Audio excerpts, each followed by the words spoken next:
Magandang hapon mga kahuan, ito ang resulta ng 2 p.m. draw, July 20, 2024, para sa 2D at 3D Lotto.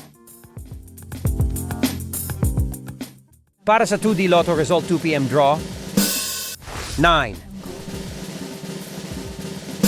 18, in exact order. Ito naman ang resulta sa nakalipas na 3 araw ng 2D Lotto, 2 p.m., 5 p.m. at 9 p.m. results.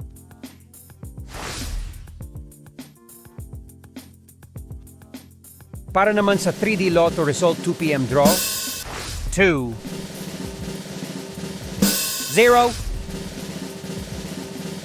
7, in exact order.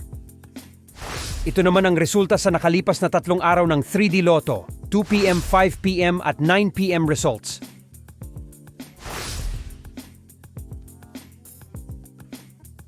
Paano kunin ang inyong napanalunang premyo sa Lotto? Isulat ang iyong pangalan at lagdaan ang likod ng iyong mga nanalong tiket bago kunin ang iyong premyo. Ang mga premyong nagkakahalaga mula 20 pesos hanggang 10,000 pesos ay maaaring kunin sa anumang autorisadong Lotto outlet o sa mga sangay ng PCSO sa inyong lugar. Ang mga premyong mula 10,001 pesos hanggang 300,000 pesos ay maaaring kunin sa mga sangay ng PCSO sa inyong lugar o sa PCSO Main Office, 2nd floor, Sun Plaza Building, 1507 Shaw Boulevard, Kanto, Princeton Street, Mandaluyong City, 1552.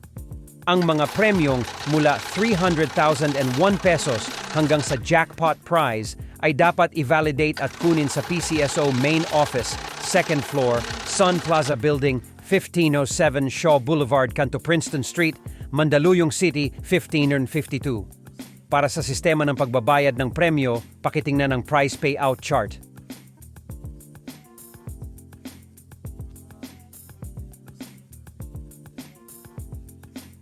Para sa araw-araw na update sa resulta ng PCSO Lotto Games, mag-subscribe sa ating channel at huwag kalimutan i-click ang notification bell.